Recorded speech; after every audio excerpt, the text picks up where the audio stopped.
देखते रहना यहाँ पे। 11th वाला बच्चा सब कितना अच्छा है, प्रॉपर देगा, थ्रो से भी होगा, ऐसे कर देगा। यहाँ का 12th वाला सब तो 12th में भी था ना, अब तो समय एग्जाम हो गया तो।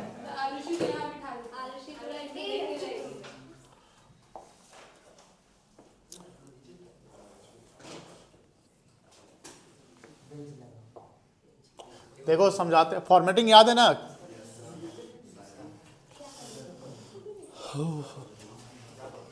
किसका फॉर्मेटिंग? Good question. हम लोग कौन सा चैप्टर पे अभी डिस्कशन करने वाले हैं? कैश फ्लो को। ठीक है, तो हम लोग 5 मिनट तक सुनते हैं कि कैश फ्लो में करना क्या है कि नहीं है। जब कैश फ्लो स्टेटमेंट बनाना है, अगर कंप्लीट बनाना है, तो कहीं ना कहीं हमें प्रॉपर स्टेप बाय चलना पड़ेगा। सबसे पहले हमको क्या निकालना है? Cash flow from operating activity निकालना है ना। तो इसके लिए हमें कहीं ना कहीं स्टेप 1 को फोकस करना पड़ेगा। स्टेप 1 क्या था इसका, याद है? Net profit before tax and extra ordinary items. इसमें 5 चीज़ ऐड होता है। अगर बैलेंस शीट का रूट है, 2 चीज़ माइनस होता है बैलेंस शीट के रूट से। 5 चीज़ में 2 dividend, propose dividend of previous year, interim dividend paid during the year. एक है जनरल रिजर्व, एक है provision for tax made during the year, और extraordinary item debited to PL. 2 चीज़ माइनस होगा। Extraordinary item credited to PL, जिसमें insurance claim receive है या कोई कॉम्पनसेशन रिसीव करते तो हमारे लिए वो क्रेडिट हो जाए, क्रेडिट था। और एक है आपका income tax refund, not tax paid, income tax refund. तो ये आ जाता है net profit before tax and extra ordinary item. यहाँ आने के बाद हम चलते हैं इसको लेकर, यानी स्टेप 1 यहाँ कैरी होगा और स्टेप 2 पे निकालते हैं। क्या निकालते हैं? Operating profit before working capital changes. याद है ना? अब operating profit before working capital change में क्या करना है? जो स्टेप 1 से प्रॉफिट आया वो ले लेंगे। इसमें non cash and non operating expenses which was debited to PL जो हुआ है उसको ऐड ऑन करेंगे। क्या करेंगे? ऐड ऑन करेंगे एंड माइनस करेंगे non cash and non operating incomes credited to SPL. कोई दिक्कत नहीं है, तो वो आ जाएगा। देन इसके बाद जो हम करते हैं, इसके बाद जो रिजल्ट आएगा वो क्या आएगा? डिक्रीज इन, जो भी आएगा ना सिर्फ, तो डिक्रीज इन करेंट एसेट्स और इंक्रीज इन करेंट लायबिलिटी को हम क्या करेंगे? प्लस कर लेंगे। और increase in current assets, decrease in current liability को हम क्या करेंगे? माइनस। बट यहाँ पर सावधानी, और यहाँ पर सावधानी बरतना है। All current assets will not be considered here. Cash and cash equivalent and current investment जो है उसको हम अलग मानेंगे। करेंट लायबिलिटी में शॉर्ट टर्म बोरिंग्स और बैंक ओवरड्राफ्ट को हम नहीं मानेंगे। Bank overdraft, short term borrowings को मानेंगे फाइनेंसिंग का पार्ट। इसके बाद आता है क्या आएगा? कैश जनरेटेड फ्रॉम ऑपरेशन आ जाएगा। क्या आ जाएगा बेटा? Cash generated from operation. इस कैश जनरेटेड फ्रॉम ऑपरेशन से माइनस करेंगे इनकम टैक्स पेड। याद होगा, इनकम टैक्स पेड जब माइनस करेंगे तो क्या आ जाएगा result? Cash flow from operation before extraordinary items. ठीक है ना? अभी एक काम बचा हुआ है, याद रखिएगा। अगर एक्स्ट्राऑर्डिनरी आइटम का यहाँ काम किए हैं तो उसको न्यूट्रलाइज यहाँ करना पड़ेगा। ये ध्यान, यही सब तो हो है क्या कि मान लेते हैं कि उधर तो कर दिए, इधर भूलिए के करना, तो आपका आंसर तो गड़बड़ा जाएगा। तो एक्स्ट्राऑर्डिनरी आइटम को यहाँ पर क्या करेंगे? उधर प्लस तो इधर माइनस। और ध्यान रखिए एक चीज़ ऐसा भी है कि जो एक्स्ट्राऑर्डिनरी आइटम होगा वो आपके बैलेंस शीट के बाहर रहेगा, मतलब वो एडजस्टमेंट का इन्फॉर्मेशन है। और हमने पहले ही बताया कि कोई भी एडजस्टमेंट का इन्फॉर्मेशन का इम्पैक्ट आपको न्यूट्रल करना पड़ेगा। न्यूट्रल के इन द सेंस कि मतलब कहीं प्लस तो कहीं माइनस करना पड़ेगा। प्रोपोज डिविडेंड पेड की बात करते हैं ना, तो बैलेंस शीट के बाहर अगर दिख रहा है तो उसको क्या करते हैं? कहीं प्लस करते हैं। ऑपरेटिंग में क्या होता है? प्लस, और फाइनेंसिंग में उसको माइनस करते हैं, न्यूट्रलाइज हो जाता है। ये ध्यान रखिएगा एकदम। तो हम लोग यहाँ पर इनकम टैक्स, सॉरी, ये जो आ जाएगा उसके एक्स्ट्राऑर्डिनरी आइटम को जो रिजल्ट आया है तो उसमें एक्स्ट्राऑर्डिनरी आइटम को हम एडजस्ट कर लेंगे। अगर इनकम टैक्स रिफंड वहाँ, sorry, extraordinary item credited to PL, वहाँ पर हम क्या किए थे बता सकते हैं? माइनस किए थे। तो यहाँ पर क्या कर लेंगे? प्लस। वहाँ डेबिटेड टू पीएल प्लस किए थे, तो यहाँ क्या कर लेंगे? माइनस कर लेंगे। याद रखिएगा। और ये जो इनकम टैक्स पेड की जब बात करेंगे तो यहाँ नेट ऑफ रिफंड रखिएगा। नेट ऑफ रिफंड समझ रहे हैं ना, कि इनकम टैक्स पेड और रिफंड को हम एडजस्ट कर लेंगे। अगर रिफंड ज़्यादा है तो फिर ये प्लस हो जाएगा, ये याद रखेंगे, और इनकम टैक्स पेड ज़्यादा है रिफंड कम है तब माइनस होगा, ये भी सावधानी रखिएगा। तो सबसे पेचीदा कह सकते हैं एज ए स्टूडेंट आप लोगों के लिए यही एक्टिविटीज है। एंड देन आपका जो इन्वेस्टिंग है आपको उसमें परेशानी ज़्यादा नहीं होगा। ज़्यादा का मतलब कि हो सकता है जब कब होगा, जब लिखा रहेगा कि इन्वेस्टमेंट की बातें हैं, मशीनरी की बातें हैं, उस इन्वेस्टमेंट का आधा इतना % प्रॉफिट पे बेच दिया, इतना इंटरेस्ट आया, इतना एक्रू हो गया, तो जो इंटरेस्ट एक्रू हो गया वो सीए में चला गया, जो इंटरेस्ट रिसीव हुआ उसका यहाँ पर काम करना है कि नहीं है। तो रिसीव में 3 चीज़ का रिसीव ध्यान रखिएगा, इन्वेस्टिंग का इन्फ्लो माना जाएगा, इंटरेस्ट रिसीव, रेंट रिसीव और तीसरा क्या है, डिविडेंड रिसीव, जानते हैं ना। तो CFOA के बाद बनाते हैं हम क्या, CFIA। इसका इन्फ्लो क्या है, proceed from sale of assets, assets में टेंजिबल एसेट्स और इनटेंजिबल ले लेगा, इंटरेस्ट रिसीव, डिविडेंड रिसीव और रेंट रिसीव को ले लेंगे, कोई दिक्कत नहीं है। उसके बाद माइनस क्या करेंगे, जो भी आपने एसेट्स खरीदा जिससे कैश आउटफ्लो हो गया वो। एक चीज़ और रखेंगे, अगर आप मशीनरी खरीद रहे हैं और शेयर इशू कर दिए, मशीनरी खरीदे और this is the non cash transaction, it will not be shown hair.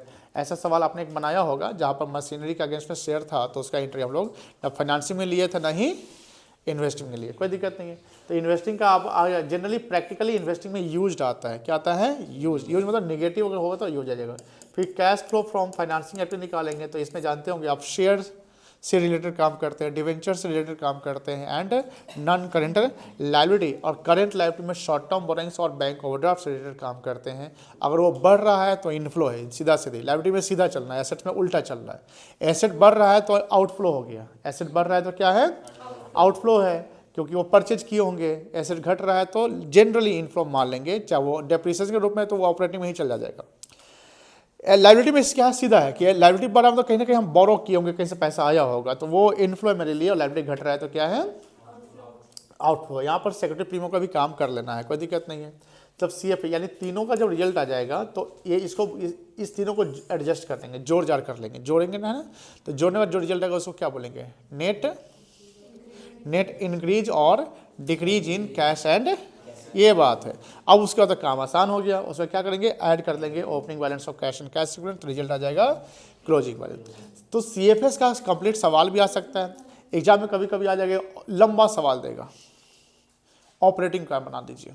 लंबा सवाल मतलब स्टेप 1 से ही दे देगा, ऐसा भी सवाल आ सकता है कि बोलेगा, क्या बोलेगा, ऑपरेटिंग एंट्री का रिजल्ट आपको निकालना है। समझ में आ गया ना। तो इस पे ना आप लोग थोड़ा सा हाथ साफ कर लीजिएगा, क्वेश्चन बना कर, मतलब कैसे बनाइएगा, शॉर्टकट मत बनाइएगा। शॉर्टकट इन द सेंस कि सिर्फ अमाउंट लिख लेना आंसर आ जाएगा, नहीं। फर्स्ट टाइम जब बना रहे तो डिटेल बनाइए, second time third time revision जब करिए तो शॉर्टकट, तब आप शॉर्टकट बनाइए, तब सिर्फ आंसर ले आइए। बट फर्स्ट टाइम आपको प्रेजेंटेशन भी आना चाहिए। चले आगे, चले आगे। अब एक इलस्ट्रेशन है 49,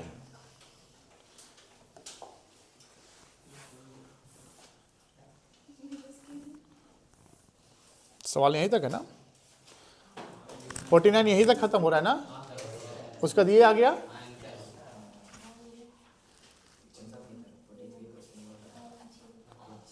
चलिए 49 बनवाए नहीं ना थे, हाँ तो 49 पढ़ा जाए। 49 अच्छा सवाल है क्योंकि यहाँ पर एडजस्टमेंट में कुछ इंफॉर्मेशन दिया हुआ है, ठीक है ना। चलिए सवाल में क्या है, प्रिपेयर करना है cash flow statement as per accounting standard 3 revise. Revise का मतलब हमेशा एस रिवाइज होते रहता है, इसलिए रिवाइज वर्ड लिखा हुआ है, ध्यान रखिएगा। From the following balance sheet on 31 March 2025। यहाँ पर पहले ईयर फोकस कर लीजिएगा हमेशा, current previous year current year, कोई दिक्कत नहीं है। इक्विटी शेयर कैपिटल, फिर notes to account, note number focus कर लीजिएगा, है ना। तो आपका शेयर बढ़ रहा है 4 से 6 हो गया, कितना हो गया, 4 से 6, कोई दिक्कत नहीं है। इसका कोई इन्फॉर्मेशन नहीं दिया है कि मशीन वगैरह, तो इसको हम फाइनेंसिंग का पार्ट मानेंगे। किसका पार्ट मानेंगे, फाइनेंसिंग का पार्ट मानेंगे। रिजर्व एंड सरप्लस में बैलेंस पैसा कहाँ से आया, PL से आया है, तो कहाँ का पार्ट हो जाएगा, ऑपरेटिंग का। देखो प्रॉफिट है ना 1 लाख। लॉन्ग टर्म बोरोइंग्स किसका पार्ट हो जाएगा, फाइनेंसिंग का, एक का एक है तो कोई काम ही नहीं होगा, बट यहाँ पर देख लीजिए। शॉर्ट टर्म बोरिंग भी किसका पार्ट हो जाएगा, फाइनेंसिंग का, बट शॉर्ट टर्म बोरिंग्स में नोट नंबर 1 देख लीजिए,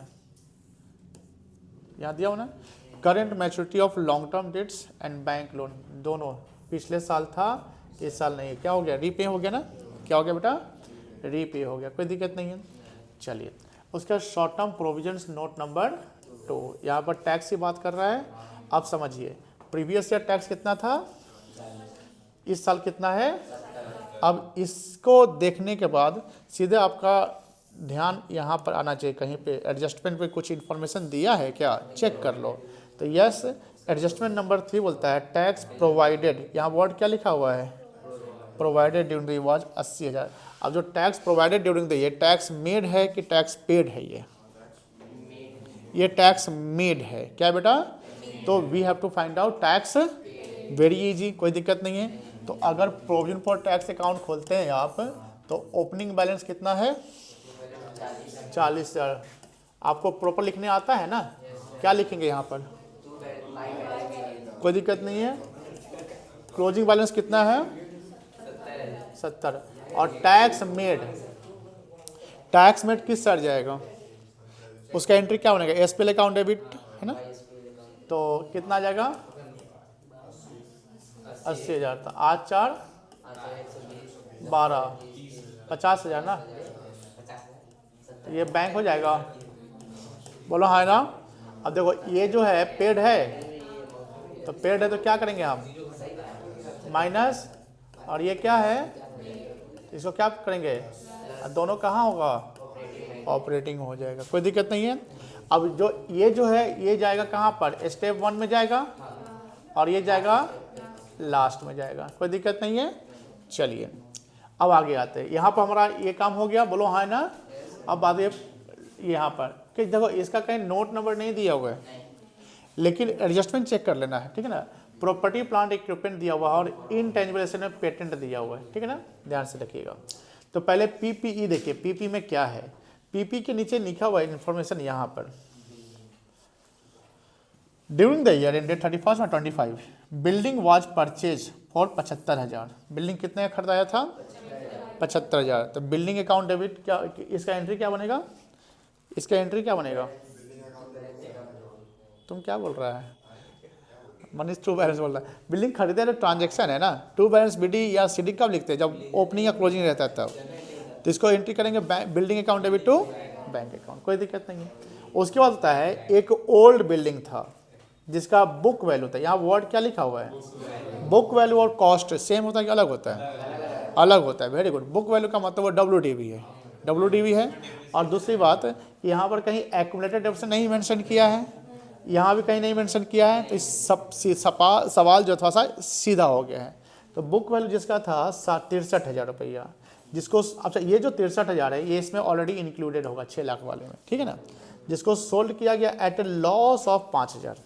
तो यहाँ पर सेल वैल्यू निकालना पड़ेगा, क्या निकालना पड़ेगा, सेल वैल्यू। तो बिल्डिंग अकाउंट खोलने आता है आपको, तो बिल्डिंग अकाउंट पीपी का ही पार्ट हो जाएगा। चलिए तो इसका ओपनिंग बैलेंस बता सकते हैं, बैलेंस शीट से आएगा, कितना आएगा, 6 लाख आ जाएगा। क्लोजिंग बैलेंस कितना आ जाएगा आपका, 6 लाख आ जाएगा। अब बताओ इस पे परचेज किया तो टू बैंक कर देंगे, कितना, 75,000। और लॉस पे बेचना बाई SPL कितना आ जाएगा, 5,000। कितना आ जाएगा बेटा, 5,000। बता सकते हैं 70 आएगा, पक्का आएगा,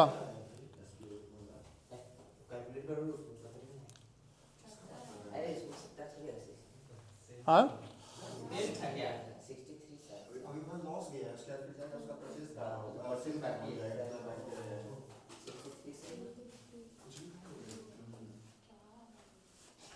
सत्तर आएगा ना,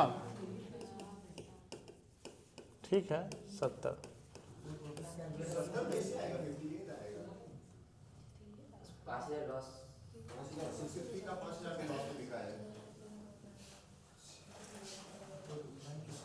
हाँ एक मिनट ठीक बोला है वैभव, एक मिनट है बुआ, रुक जाओ। कितना हमारा बुक वैल्यू था, अब तुम कितना के लॉस बेच रहे हो, तो सेल वैल्यू क्या है आपका, 5,000 से कम है ना। बैंक कितना जाएगा और SPL कितना जाएगा, 58। अब सुनो ध्यान से, जो बैलेंसिंग फिगर आएगा वो क्या कहलाएगा? नहीं, परचेज तो निकल चुका है, डेप्रिसिएशन कहलाएगा। क्या कहलाएगा बेटा? डेप्रिसिएशन कहलाएगा। यहाँ पर टोटल वैल्यू कितना जाएगा? 6,75,000। 675 माइनस करो 6,63,000। 675 माइनस 63, 675 माइनस 663, 12,000। ये 12 क्या कहलाएगा बेटा? डेप्रिसिएशन। अब ये जो डेप्रिसिएशन है ये कहाँ जाएगा? ऑपरेटिंग में प्लस। ये जो एस के लिए ये भी कहाँ जाएगा? ऑपरेटिंग में प्लस। ये कहाँ जाएगा? इन्वेस्टिंग में माइनस, और ये जाएगा इन्वेस्टिंग में प्लस चला जाएगा, कोई दिक्कत नहीं है। अब आते हैं इनटेंजिबल पेटेंट की बात करते हैं। आपका इनटेंजिबल कितना हुआ है? 50 से 45। इसका मतलब ये है कि इनटेंजिबल में 5 घटा है तो सेल नहीं माना जाएगा जब तक कि यहाँ पर इंफॉर्मेशन नहीं दिया है। तो क्या मानेंगे बेटा? एमोटाइज। सिर्फ गुडविल में ही एमोटाइज होता है ऐसा नहीं है, पेटेंट भी एमोटाइज होता है, ठीक है। अब आते हैं एनसीआई। एनसीआई आपने क्या किया? परचेज किया कि सेल किया है? आपका बढ़ गया है तो परचेज मानेंगे। कहाँ जाएगा? इन्वेस्टिंग में जाएगा। कहाँ जाएगा बेटा? इन्वेस्टिंग में जाएगा। नॉन करेंट एसेट्स इन्वेस्टिंग में जाता है मनीष। अब आते हैं इन्वेंट्री। इन्वेंट्री किसका पार्ट है? इन्वेंट्री और टीआर किसका पार्ट होगा? ऑपरेटिंग का होगा। 10 से 15 हुआ माइनस हो जाएगा, और ये भी प्लस बढ़ गया तो माइनस हो जाएगा, कोई दिक्कत नहीं है। चलिए आगे। कैश का ओपनिंग जोड़ेंगे तो क्लोजिंग आ जाएगा। चलिए एक चीज हम लोग यहाँ पर शायद ध्यान नहीं देते, टीपी। टीपी कहाँ जाएगा? ऑपरेटिंग में। घट रहा है तो माइनस हो जाएगा। सवाल इजी हो गया है। क्या हमने तीनों एडजस्टमेंट को समझ लिया? एक नोट पढ़िए, यहाँ नोट में कुछ दे रहा है क्या? Propose dividend during the year 24 and 25। अब बताओ किसका काम करना है? इसको प्लस करेंगे कहाँ पे? किस स्टेप में? स्टेप 1 में। और फिर इसी को क्या करेंगे? कहाँ करेंगे? फाइनेंसिंग में माइनस करेंगे, कोई दिक्कत नहीं है। सवाल बन सकता है, प्रॉपर प्रेजेंटेशन से बन सकता है सवाल। 2 लेजर खोलना है आपको। शुरू में खोल लीजिए या अंत में खोल लीजिए? शुरू में ही खोल लीजिए। कौन कौन सा लेजर? टैक्स अकाउंट और एक building. And then net profit before tax extraordinary item. आप एक स्टेटमेंट बनाकर फ्लो में बना दीजिए, बनाइए, बन जाएगा।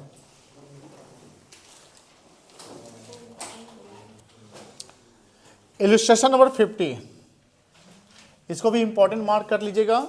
सीबीएसई 2019 में पूछा गया सवाल है, बट ये मॉडिफाइड है, मतलब डिजिट थोड़ा सा चेंज होगा, बट पैटर्न समझ लो। इस सवाल में 2 एडजस्टमेंट दिया हुआ है यहाँ पर इंफॉर्मेशन। एक मशीन से रिलेटेड है, और ध्यान रखिएगा एक्यूमुलेटेड डेप्रिसिएशन भी है, और एक डिवेंचर से रिलेटेड है। तो सवाल को पढ़ा जाए। यहाँ पर नोट नंबर 4 है। 4 नोट्स अकाउंट दिया हुआ है। एक नोट्स अकाउंट है आपके रिजर्व एंड सरप्लस का, ये देख लीजिए। दूसरा नोट्स अकाउंट है लॉन्ग टर्म बोरिंग्स का। तीसरा नोट्स अकाउंट है प्रोविजन फॉर टैक्स का। और चौथा नोट्स अकाउंट है प्रॉपर्टी प्लांट एंड इक्विपमेंट का। ये ध्यान रखिएगा। सवाल पढ़ते हैं। तो शेयर कैपिटल आपका 21 लाख से 30 लाख है, मतलब ये फाइनेंसिंग एक्टिविटीज का आपको इनफ्लो हो गया 9 लाख रुपया, कोई दिक्कत नहीं है। रिजर्व एंड सरप्लस का नोट नंबर 1 ये यहाँ पर आ गया है 50 का सवाल। और यहाँ पर बैलेंस इन एसपीएल दिया हुआ है। 5 लाख था 4 लाख हो गया। ईयर देख लो यहाँ पर क्या है, लॉस है कि प्रॉफिट है? लॉस है, ध्यान रखिएगा, लॉस है यहाँ पर 1 लाख। उसके बाद long term borrowings note number 2 यहाँ पर आइए। 8% डिवेंचर्स दिया हुआ है। क्या दिया बेटा? 8% डिवेंचर दिया हुआ है। और पहले था 5 लाख, फिर कितना हो गया? अब सवाल में यहाँ पर एडजस्टमेंट पकड़िए कि 3 लाख रुपए जो डिवेंचर भरा है वो कब इशू हुआ है? 1/4/24 को, यानी स्टार्टिंग में ही हो गया। बोलो हाँ ना। अब मुझे बताओ, जो इंटरेस्ट ऑन डिवेंचर निकलेगा, इंटरेस्ट ऑन डिवेंचर निकलेगा तो कितना पे निकलेगा? 8 लाख पे निकलेगा। और वही अगर 31/25 को हम इशू करते तो 5 लाख पे निकलता। समझ में आ गई ना? जैसे मान लो 5 लाख पहले डिवेंचर था, बोलो हाँ है ना, और ये पीरियड है मान लो 1/4/24 31, और यहाँ कितना हो गया? तो 3 लाख रुपए ऐड ऑन तो यही ना हो गया। तो पूरे साल भर 8 लाख रहा है, इसलिए 8% निकलेगा 8 लाख पे, जो कितना जाएगा? 64 जाएगा। इसको क्या करेंगे हम? प्लस कर लेंगे। कहाँ प्लस करेंगे? अरे अरे बाबा रे बाबा, बाबा रे बाबा, बाबा रे बाबा, हम क्या एक दिन पढ़ाना छोड़ दिए, तुम लोग तो बोलना शुरू कर दिए। डिवेंचर है ना, तो पहले तो वो ऐड होगा ना वहाँ। गुरु गुरु गुरु ऑपरेटिंग में ये non operating, non cash expense तो नॉन ऑपरेटिंग है, तो ऑपरेटिंग में क्या हो जाएगा प्लस, और ये फाइनेंसिंग का आइटम है तो फाइनेंसिंग में क्या हो जाएगा minus. When you receive interest then it will go to investing activity inflow. बताओ मार्केट से एक दिन के लिए हम गायब हो गए कि तुम लोग तो एकदम बिगड़ गए हैं। तो कल नहीं ना पढ़ाए थे इकोनॉमिक अकाउंट्स, हमको क्या हमेशा अप टू डेट रखना पड़ेगा क्या? बताइए, तो गलत बात है। अब वही बात होता है कि जब बच्चे क्या होते हैं ना कि घर पे रिवीजन करते हैं तो सेल्फ रिवीजन कम करते हैं, ध्यान से हटक जाते हैं। चलो छोड़ो, ए बुआ चलो, समझ गया ना ये इंटरेस्ट, समझ गए? चलिए अब हम लोग आते हैं आगे। ट्रेड पेबल कहाँ पर जाएगा? ऑपरेटिंग की बात कर लेंगे। अब ट्रेड पेबल बढ़ रहा है घट रहा है? यहाँ देख लेना 24-25 है, ठीक है ना, तो बढ़ रहा है तो प्लस कर लोगे ऑपरेटिंग में। चलो शॉर्ट टर्म प्रोविजंस, ये note number 3 provision for tax है। अब इसको इससे नीचे देखो एडजस्टमेंट को इन्फॉर्मेशन दिया है क्या? नहीं गिवन है। तो अब बताओ यहीं से ना काम शुरू कर देना है। तो प्रीवियस ईयर का क्या होगा पेड, जो माइनस करेंगे, और करेंट ईयर का मेड, जो क्या करेंगे प्लस कर लेंगे। कोई दिक्कत नहीं है। चलिए उसके बाद यहां तक हमारा काम हो चुका है सबका। Property plant equipment note number 4, note number 4 यहां पर आइए। मशीनरी का ओरिजिनल कॉस्ट दिया हुआ ओपनिंग और क्लोजिंग, डेप्रिसिएशन का ओपनिंग क्लोजिंग एक्यूमुलेटर दिया हुआ है। अब मशीन जिसका कॉस्ट प्राइस कितना है और उस ऑन विच लिखा हुआ है, मतलब 8 लाख पे कितना एक्यूमुलेट हो गया है 320, तो कितना बच गया इसका वैल्यू 480। और 480 को आप कितना में बेचे? तो बताइए कि अगर हम चेक करें कि जैसे कॉस्ट ऑफ मशीन जो बेच रहे हैं उसका कॉस्ट है 8 लाख, कितना है बेटा, और उस पर आपने एक्यूमुलेटेड डेप्रिसिएशन चार्ज किया 3,20,000, ठीक है। इसकी WDV हो गई 4,80,000 एंड यू सोल्ड एट 6,40,000। कितना आया प्रॉफिट? 1,60,000। ये क्या हो गया आपका गेन। तो ऑपरेटिंग में जाएगा ना, ये ऑपरेटिंग में क्या हो जाएगा ये माइनस। क्या मशीन अकाउंट खोल लोगे? Machine account. चलिए ओबी कितना है बता सकते हो? मशीनरी का 25 लाख ना। चलो सीबी कितना है? 33 लाख है, कोई दिक्कत नहीं है। अब देखो हमारा मशीन जो सेल हो रहा है क्रेडिट कितना से होगा, नेट अमाउंट क्रेडिट कितना से होगा 8 लाख से होगा, ये याद रखिएगा। 8 लाख से नेट क्रेडिट होगा, मैं क्रेडिट नेट की बात कर रहा हूँ। अब देखो ध्यान से, तुमने सेल कितना में किया है तो यहाँ 640 हो जाएगा। कितना तुम डेप्रिसिएशन कैंसिल कर रहे हो 320, और तुम्हें गेन हुआ ना, गेन यहाँ जाएगा है कि नहीं है 1,60,000। अब क्या करना है, इसका टोटल लगा लेंगे। टोटल कितना आ जाएगा 33 से 6 बता चलो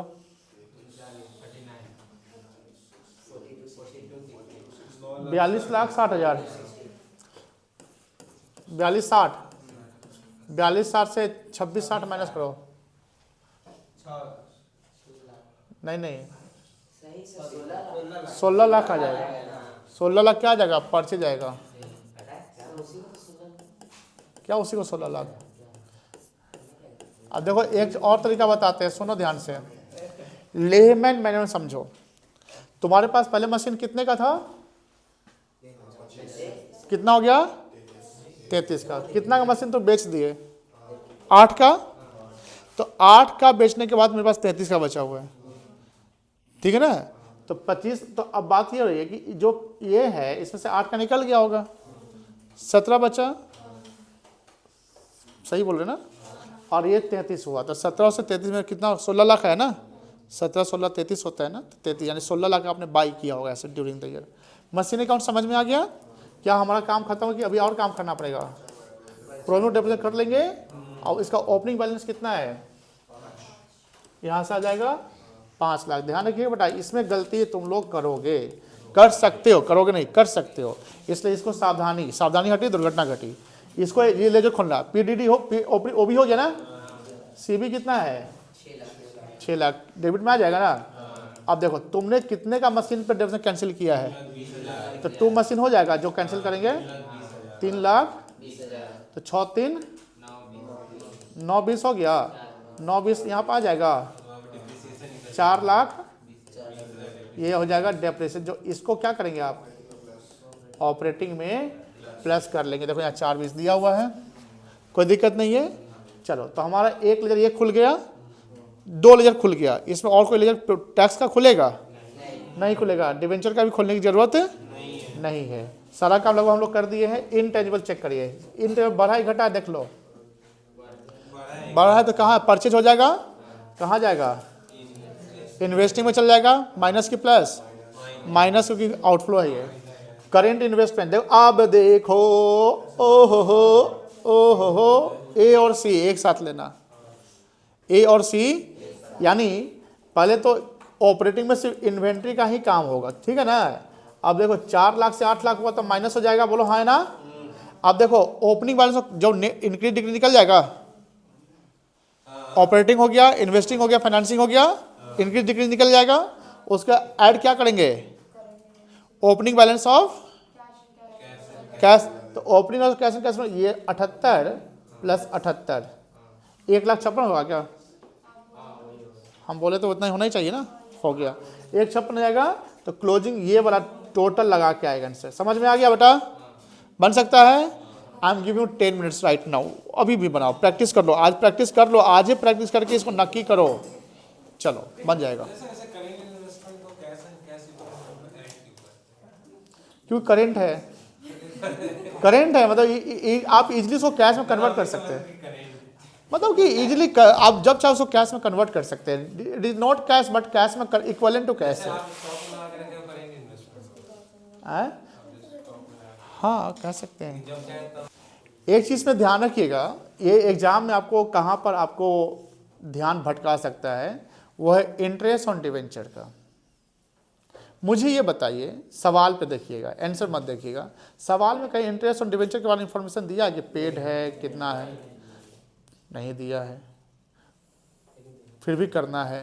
क्यों करना है, because rate of interest is given and rate of interest debenture पे है, तो डिवेंचर पे इंटरेस्ट जो होता है वो चार्ज अगेंस्ट प्रॉफिट होता है। यहाँ लॉस हुआ है फर्म को, बीज कंपनी को, तो उससे क्या मतलब, इंटरेस्ट ऑन डिवेंचर तो देने पड़ेंगे, इसलिए यहाँ पर इसका ट्रीटमेंट करना है। ये सब भी ध्यान रखेंगे। चलिए करिए।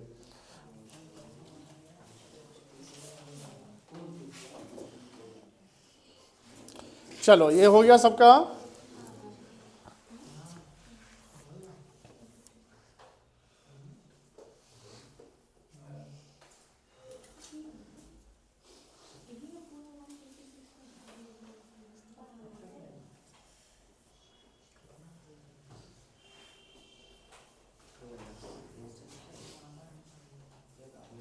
फोर्टी 45 क्वेश्चन करवाए थे क्या, क्वेश्चन 45 करवाए थे क्या,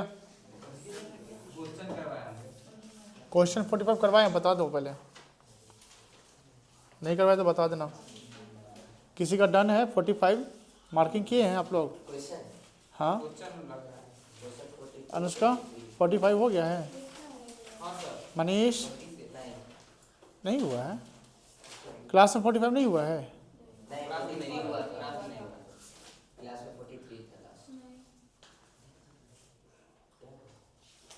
हो जाएगा, ऐसे बता देते हैं, ठीक है। 45 समझा रहे हैं, ये सवाल बनाने में मजा आएगा बिकॉज इसका आंसर आपके सामने नहीं है। चले देखें, हमारे पास जगह की कमी है तो ये स्क्रीन पर आना चाहिए, इसलिए हमने यहाँ रखा है, ठीक है ना।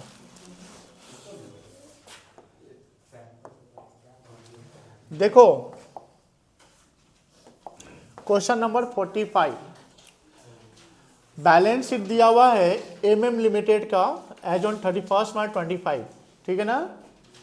प्रीवियस ईयर 24 यहाँ दिया हुआ, करेंट ईयर दिया हुआ 25। इसमें टोटल कितने नोट्स नंबर है, 5 नोट्स टू अकाउंट है, ठीक है ना। अब देखिए पहला है शेयर कैपिटल, शेयर कैपिटल का नोट दिया हुआ है, नहीं दिया हुआ है। इसका एडजस्टमेंट पे देख लेना ध्यान से, यहाँ पर कुछ एडजस्टमेंट शेयर से रिलेटेड नहीं है। अब देखो शेयर पहले कितना था, 4 लाख था, अब कितना है बेटा 5 लाख है। तो यहाँ पर फाइनेंसिंग में चला जाएगा पैसा, कितना जाएगा 1 लाख जाएगा। रिजर्व एंड सरप्लस का नोट नंबर 1 यहाँ जाएगा, पीएल आ गया। पहले लॉस था 50,000 का, अब 2 लाख का प्रॉफिट है। तो अब जब से ऑपरेटिंग बनाओगे तो कितना नेट प्रॉफिट आएगा, 2,50,000 आ जाएगा। ठीक है, कोई दिक्कत नहीं है। चलिए 50,000 लॉस को एडजस्ट कर लिए। उसके बाद है लॉन्ग टर्म बोरिंग, इसका नोट नंबर क्या है 2। लॉन्ग टर्म बोरिंग्स यहाँ पर आ गया। 12% डिवेंचर्स है ना बेटा। अब 12% डिवेंचर्स देखते हैं, तो यहाँ पर 12% डिवेंचर कितना था पहले,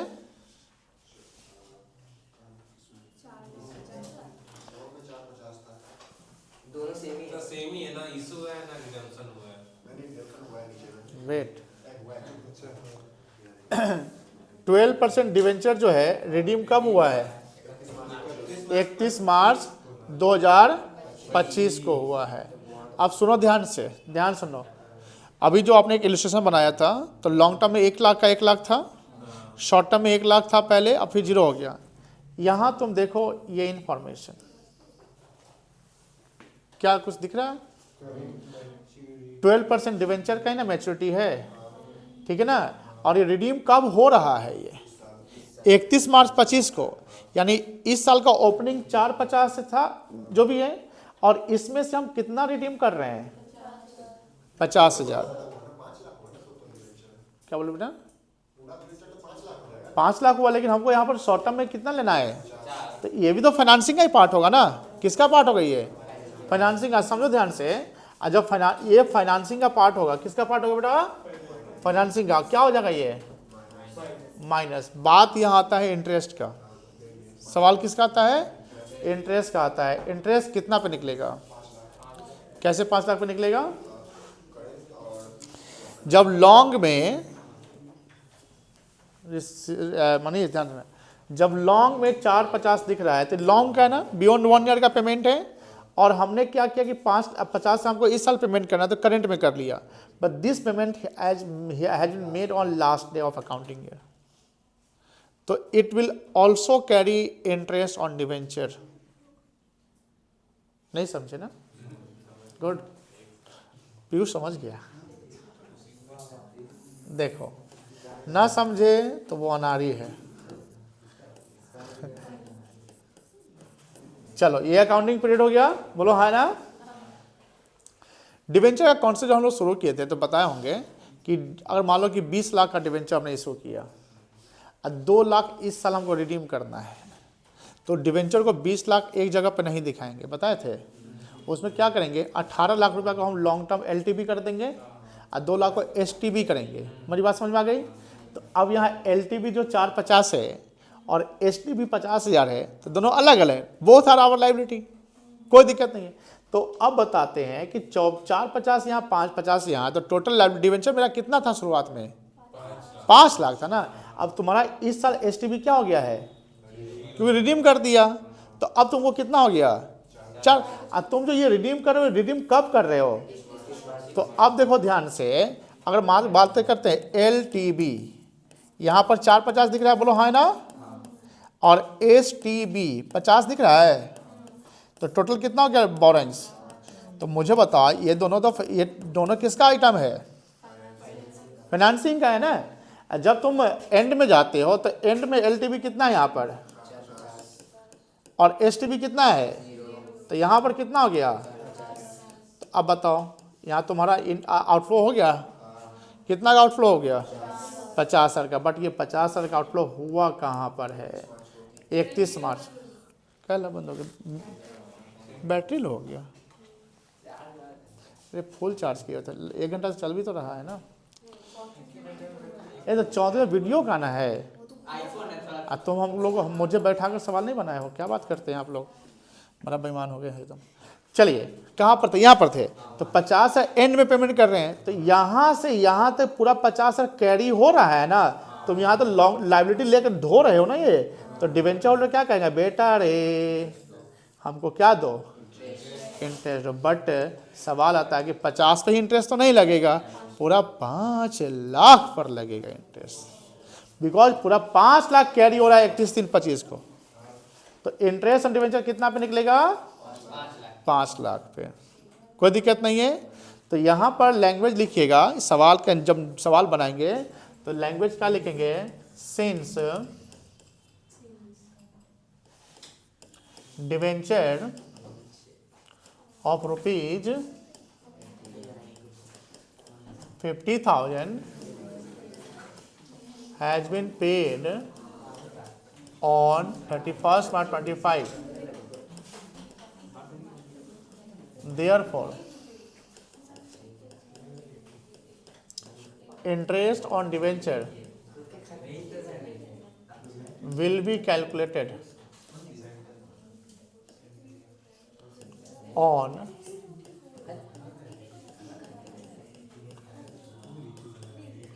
₹5 लाख। समझ में आ गया? अब बताओ इंटरेस्ट में कितना आ जाएगा, 5 लाख पे 12%, 60,000। 60,000 को क्या करेंगे, ऑपरेटिंग में प्लस और फाइनेंसिंग में माइनस। कोई दिक्कत नहीं है, देख लो यार। चलो अब चलते हैं आगे, हम लोग शॉर्ट टर्म बोरोइंग्स की बात करते हैं। शॉर्ट टर्म बोरोइंग्स यहाँ जाइए, फाइनेंसिंग काम कर दिए, बैंक ओवरड्राफ्ट, ये भी कहाँ जाएगा, फाइनेंसिंग में। कितना से कितना हुआ, 50 से 50 हुआ, 1 लाख बढ़ गया, कोई दिक्कत नहीं है। आइए शॉर्ट टर्म प्रोविजन है 4। टैक्स की बात कर रहा है ना, अरे बाबा टैक्स क्या लिखा हुआ है, पेड, तो टैक्स मेड निकल जाएगा। टैक्स मेड कितना आएगा बताओ, टैक्स अकाउंट खोल लेंगे, वो भी कितना होगा, यही ना, हाँ ठीक है, 90,000 है। सीबी कितना होगा, 50,000, 70 ना है। पेड कितना होगा, पेड भी 70 है, 140 हो गया, 50 क्या जाएगा, मेड आ जाएगा, तो टैक्स मेड यहीं पर आ जाएगा, सॉरी 50,000 किस में, और लास्ट में कितना, 70। कोई दिक्कत नहीं है, बोलो ना हाँ। चलिए रुकिए, देखो यहाँ पे एडजस्टमेंट 1 हो गया, एडजस्टमेंट 2 हो गया। अब चलते हैं हम लोग, यहाँ तक हो गया। अब आते पीपी 5 नंबर, 5 नंबर यहाँ जाओ, बताओ इससे रिलेटेड कोई अकाउंट एसेट खरीदाया बिकाया है, नहीं है, सिंपल एज दैट। देखो मशीनरी पहले कितना था, 8 लाख, कितना हो गया, कितना से बढ़ा, अच्छा खासा बढ़ गया ना,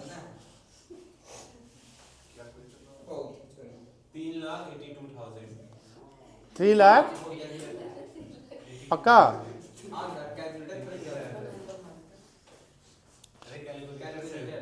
3,82,000 यही ना हुआ। इन्वेस्टिंग एक्टिविटीज, और डेप्रिसिएशन कितना है बता सकते हो,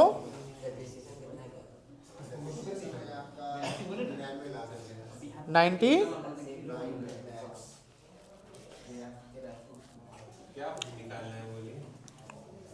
रुक तो सही, रुक तो सही,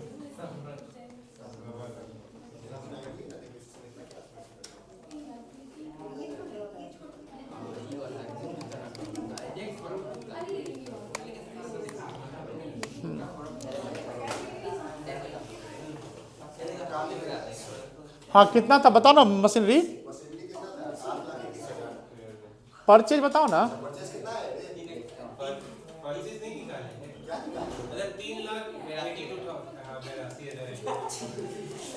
डेप्रिसिएशन कितना था, 99 पक्का ना, कहाँ जाएगा, हो गया। अब समझो ध्यान से, एनसीआई नहीं, इनटेंजिबल एसेट घटा कि बढ़ा है, घट गया ना, एमोटाइज हो गया, तो यहीं पर क्या हो जाएगा 10,000, प्लस हो जाएगा। स्टेप समझ रहे हो ना? चलो उसके बाद एनसीआई की बात करते हैं। बात नहीं एनसीआई परचेज हुआ कि सेल हुआ है, बढ़ा है ना, तो माइनस हो जाएगा कितना 25,000। चलिए आगे देखो। देखो बउआ, ए और बी करेंट इन्वेस्टमेंट और कैश एंड कैश फ्लो जानते हो ना। तो ओपनिंग ये प्लस 60 कितना हो गया 120। चलो ओबी 120 यहीं पर हम ले लेते हैं, ओबी ऑफ कैश 120 ये प्लस हो जाएगा, तो सीबी ऑफ कैश आ जाएगा कितना 50 + 90 140। हाँ चलो अब क्या मेरा सारा काम हो गया कि हम कुछ छोड़े भी हैं?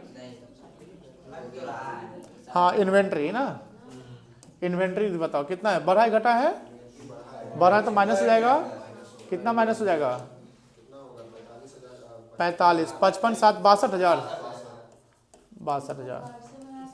रुको नहीं, रुको भी और कुछ नहीं बचा ना। हमने टैक्स पेड का काम कर लिया था क्या?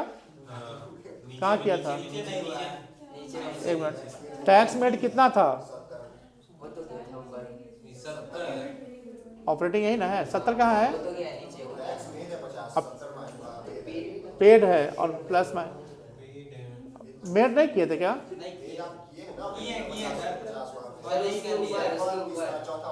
सब काम हो गया ना, आंसर आ जाएगा ना? नहीं आया तो समझ लेना। फाइनेंसिंग का बताओ पहले। फाइनेंसिंग का पहले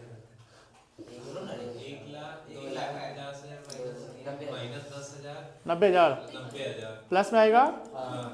चलो ऑपरेटिंग का बताओ।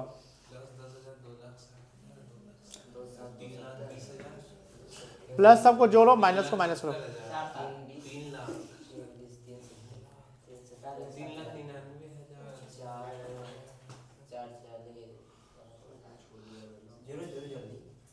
अगर 30 सेकंड में नहीं पता है ना समझ लेना, तुम लोग जल्दी बता दो पहले।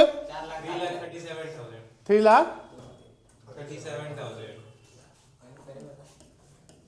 पॉजिटिव है निगेटिव है? पॉजिटिव है, ये बताओ। ये तो हम ही बता देंगे। माइनस में 4,07,000 यूज हो गया। अब बताओ इंक्रीज निकल जाएगा। 90 + 3 37 जोड़ो। हाँ कहीं नहीं, 4 27 - 4 7 20 इंक्रीज होगा कि डिक्रीज होगा? आ तो गया आंसर। बना लो अभी, नहीं बना लो अभी, घर नहीं बनाओ अभी। सर